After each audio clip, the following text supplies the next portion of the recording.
여러분, 이 말은 아무나 그렇게 말할 수 있는 고백이 아닙니다. 마음에 정말로 예수님으로 가득하여 예수로 사는 사람만이, 예수님 한 분으로 만족하는 사람만이 할 수 있는 고백입니다. 그리고 신앙의 깊이가 깊은 사람만이 할 수 있는 고백이라는 거죠.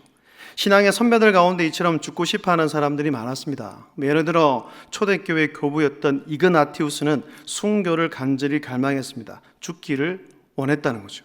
그가 성도들에게 보낸 편지가 남아있는데 거기에 보면 이런 순교에 대한 간절한 열망이 나타나 있습니다. 이렇게 말합니다. 나는 누가 개입하지만 않는다면 자발적으로 하나님을 위하여 죽으려고 한다는 것을 많은 교회들에게 편지를 통하여 알렸습니다. 여러분들에게 분명히 말합니다. 나를 위한 적절치 않은 친절은 베풀지 마십시오. 맹수들에게 나를 주는 것이야말로 하나님께 나가는 길이 될 것입니다. 나는 하나님의 밀로서 맹수들의 이빨 사이에서 부서뜨려짐으로써 그리스도를 위한 순수한 빵이 되는 것입니다. 그리고 더 강한 노조로 마치 자신을 위해 기도하듯이 이렇게 말합니다. 제발 그리스도께 나가는 나의 길을 가로막는 아무런 장애물도 나타나지 않게 하소서. 무엇이든 오라, 불도 십자가도 맹수와의 싸움도 온몸이 부서지는 것도 사지를 난도질하는 것도 악마의 잔인한 고문도 오라. 단지 나를 예수 그리스도께 나가도록 하라고 말했다고 합니다. 그는 죽음을 두려워하지 않았습니다. 빨리 죽기를 원했습니다. 참 대단한 신앙이고 우리가 본받아야 할 그런 신앙인 것 같습니다. 요즘 시국에 누가 이렇게 고백을 하겠어요? 목사님 저도 쉽지가 않습니다. 그렇죠? 그렇다면 이처럼 믿음의 사람들이 죽음을 두려워하지 않고 오히려 죽기를 원했던 이유는 과연 무엇일까요? 그 이유는요, 첫 번째로 세상의 무상함을 알았기 때문입니다. 다른 말로 하면 인생의 덧없음을 알았다는 것이죠. 여러분, 이 세상은 너무 실망스럽고 허무합니다. 인생에 영원한 것은 없습니다. 모두 한순간에 불과한다는 얘기예요. 지나간다는 얘기예요. 그래서 바울은 이렇게 성경에 두고 얘기합니다. 이 세상도 그 정욕도 지나가되 오직 하나님의 뜻을 행하는 자는 영원히 거하느니라. 이 세상도 정욕도 잠시 후면 끝이 납니다. 결코 영원하지 않습니다. 그러나 여러분, 우리 하나님께서는 영원한 것을 주십니다. 영원한 생명, 영원한 천국, 영원한 기쁨, 영원한 만족을 주십니다. 이 세상의 짧은 즐거움과 기쁨을 얻기 위해 영원한 것을 버리는 것은 어리석은 일입니다. 이 세상의 것들은 영원하지 않다는 사실을 꼭 명심하시기를 바랍니다. 그래서 다윗은 시편 62편 9절과 10절을 보면 이렇게 고백을 합니다. 9절 10절을 함께 읽겠습니다. 시작. 슬프도다. 저울에 달면 그들은 입김보다 가벼우리로다.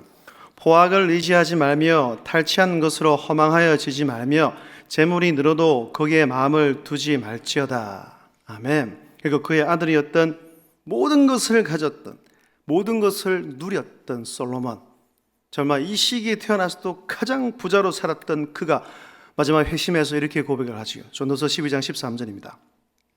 일의 결국을 다 들었으니, 이 말을 바꾸면 자기 인생의 결론은 이거다 라고 말하는 거예요. 하나님을 경외하고 그의 명령들을 지킬지어다. 이것이 모든 사람의 본분이니라. 아멘. 신앙의 선배들의 고백을 들으면서 우리는 다시금 깨닫고 그리고 내 자신을 향해 이렇게 고백해야 합니다. 인생은 한순간에 불과한 것이다. 우리 인생에 영원한 것은 없다. 이 세상의 어떤 것에 마음을 빼앗겨서는 안 된다. 오직 여호와 하나님을 바라고 그분만 의지해야 한다. 솔로몬이 죽기 전에 고백한 것처럼 하나님을 경외하고 그의 명령을 지키는 것이 우리가 해야 하는 일이다. 그렇게 할 때 내 마음속에 완전한 행복과 만족이 임하게 되고 영원한 큰 나라, 저 하늘나라를 소망하며 살아갈 수 있다라고 내 자신이 고백해야 한다는 것입니다. 이렇게 고백할 수 있는 여러분 모두가 될 수 있게 주의 이름으로 축복합니다. 사랑하는 여러분, 잠깐 있다가 없어질 것에 마음을 빼앗기거나 허망한 것에 마음을 두지 않는 그런 지혜로운 성도가 될 수 있기를 진심으로 바랍니다. 이거 둘째로요, 그가 상반적으로 천국의 아름다움을 알고 확신했고 믿었기 때문입니다. 하늘나라가 그들의 영원한 소망이었다는 거죠. 세상의 험함에 비하여 천국은 너무나 아름답습니다. 우리가 장차 가게 될 그 나라는 이 땅과 비교가 되지 않는다는 겁니다. 요한계시록 21장을 보면 그 천국의 아름다움과 그 천국의 화려함과 그 천국의 놀라움을 다 기록해 놓았습니다. 특별히 3절과 4절에 보시면 이렇게 기록되어 있습니다. 내가 들으니 보좌에서 큰 음성이 나서 이르되 보라 하나님의 장막이 사람들과 함께 있으니 하나님이 그들과 함께 계시리니 그들은 하나님의 백성이 되고 하나님의 친히 그들과 함께 계셔서 모든 눈물을 그 눈에서 닦아주시니 다시는 사망이 없고 애통하는 것이나 곡하는 것이나 아픈 것이 다시 있지 아니하리니 처음 것들이 다 지나갔음이러라. 아멘. 여러분, 천국은 이 세상과는 완전히 다릅니다. 세상에는 눈물이 많지만 그곳에는 눈물을 닦아주십니다. 그곳에는 아픔도 고통도 죽음도 없습니다. 상처받는 일도 없습니다. 가난도 질병도 없습니다. 그곳에는 기쁨과 즐거움만이 넘칩니다. 무엇보다 우리 주님이 영원히 함께 하십니다. 주님이 함께 하시기에 그것은 진정한 행복이 존재하는 곳입니다. 그것은 하나님이 계신 우리의 고향, 우리가 돌아가야 할 본향이라는 얘기죠. 저와 여러분, 우리 모두는 장차 천국이란 진짜 고향으로 돌아가게 될 것입니다. 할렐루야. 믿으시죠? 그것은 우리 주님이 함께 하시는 곳입니다. 바울도 천국이 주님과 함께 그리스도와 함께 하는 너무 좋은 곳임을 알고 있었기 때문에 23절에서 이렇게 고백을 했던 겁니다. 내가 그 둘 사이에 끼어 있으니 차라리 세상을 떠나서 그리스도와 함께 있는 것이 훨씬 더 좋은 일이라. 그래서 죽는 것이, 이 세상을 떠나는 것이 훨씬 더 좋은 일이라고 말했던 거죠. 여러분, 이 땅에서 주님과 깊은 교제를 나누며 살아가는 분들은 다 빨리 죽고 싶어 합니다. 우리 아버지, 또 제가 아는 권사님 다 그렇게 말합니다. 천국 가고 싶대요. 왜? 주님과 함께 살면서 영원한 행복을 그곳에서 누리고 싶기 때문입니다.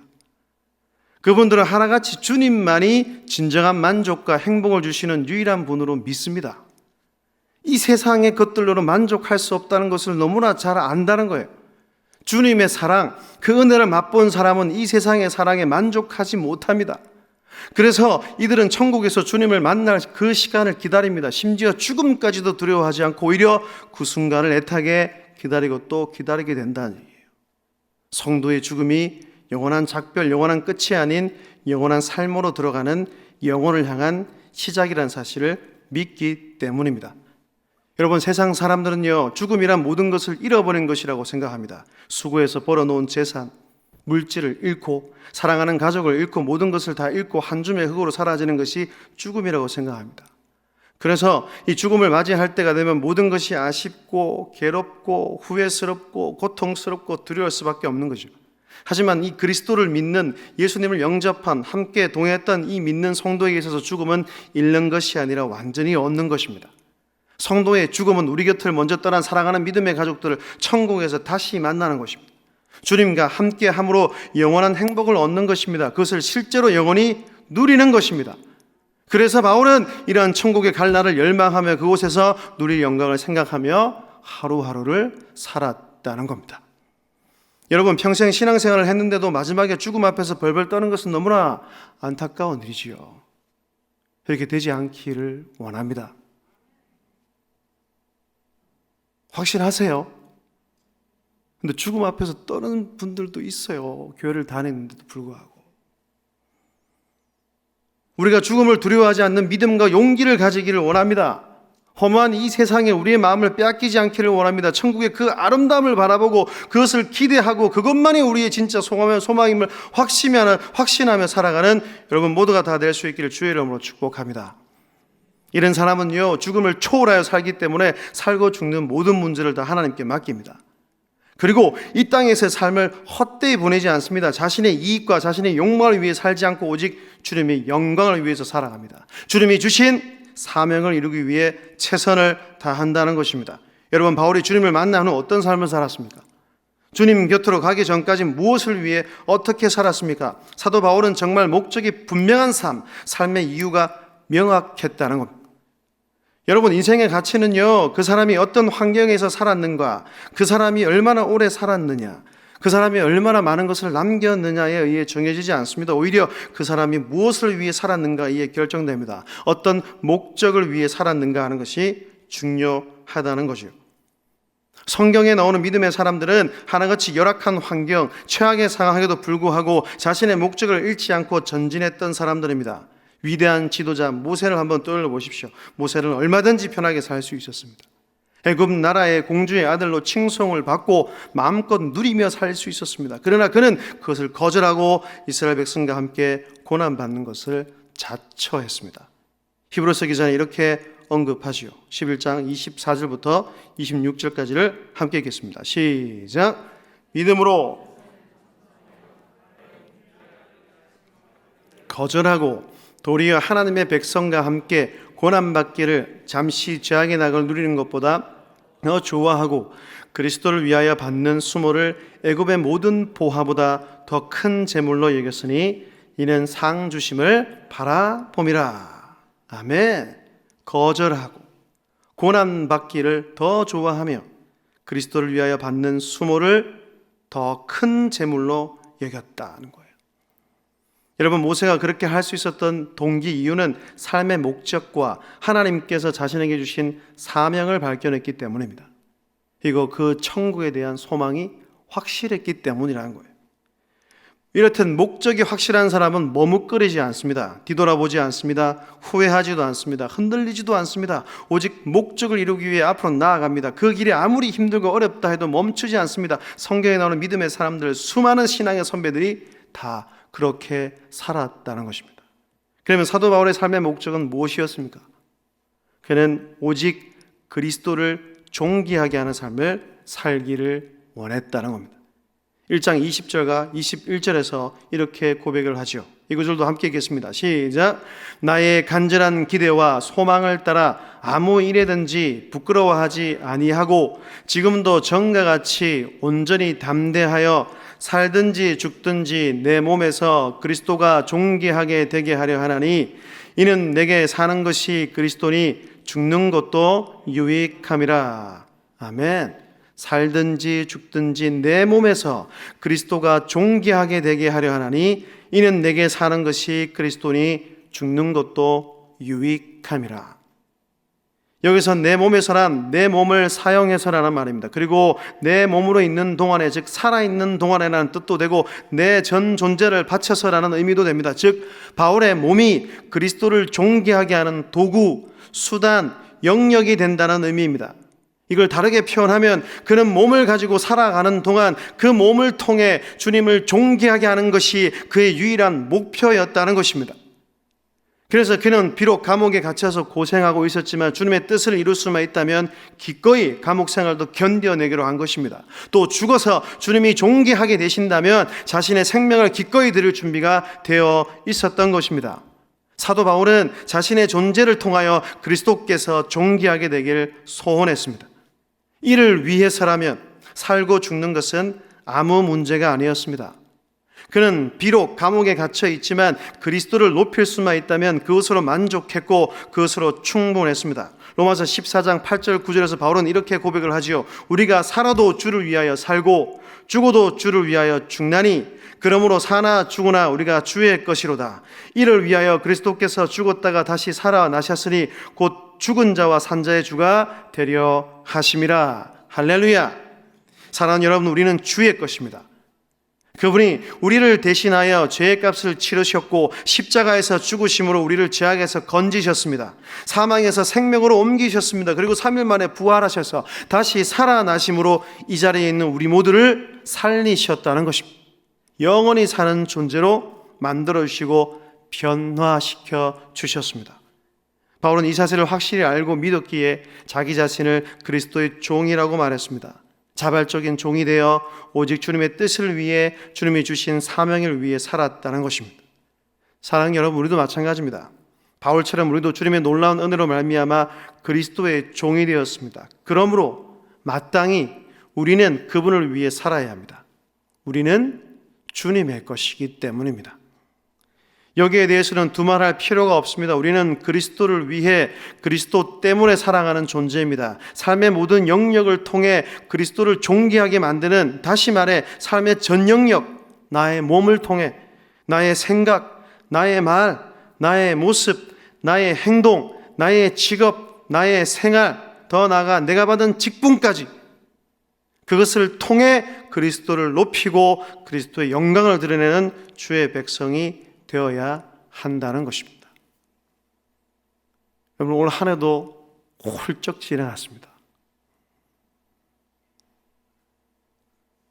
오히려 코로나가 온 이후부터 시간이 너무 빨리 가는 것 같아요. 이제 2021년 우리에게 주어진 시간은 많지가 않죠. 한 달밖에 남지 않았습니다. 한번 직분을 가지고 한번 생각해 봅시다. 여러분이 받은 이 직분을 통해 정말 그리스도를 높이고 있습니까? 그리스도를 존귀케 하는 삶을 사십니까? 혹여나 직분이 훈장이 되어서 막 거들먹거리고 명예를 위해 살아가고 있지는 않습니까? 사랑하는 여러분, 살든지 죽든지 주님께 기쁨이 된다면 사는 것도 복이요 죽는 것도 복인 줄로 믿습니다. 이런 마음과 이런 마음가짐으로 나에게 주어진 인생을 살아가야 한다는 거예요. 믿음의 사람들이 오늘 사도 바울이 그렇게 우리에게 권면하고 그렇게 살았다는 것을 보여주고 있지 않습니까? 이 땅에서 사는 동안 주님을 위해 잘 사십시오. 복음을 위해 살아가십시오. 더 많이 사랑하십시오. 무슨 일을 하든지 마음을 다해 주님께 하듯 하십시오. 오직 주님의 영광을 위해 사는 여러분이 되십시오. 주님께 기쁨이 되는 삶, 그것만이 우리 인생을 의미 있게 만들고 값지게 만든다는 사실을 기억하시기를 바랍니다.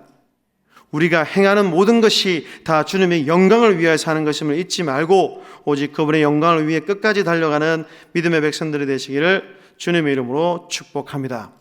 여기 한 가지 더 언급하면 여러분, 이런 목적의식, 이런 사명감이 우리가 흐려지지 않기 위해서는 지속적으로 해야 하는 일이 바로 예배와 기도라는 사실입니다.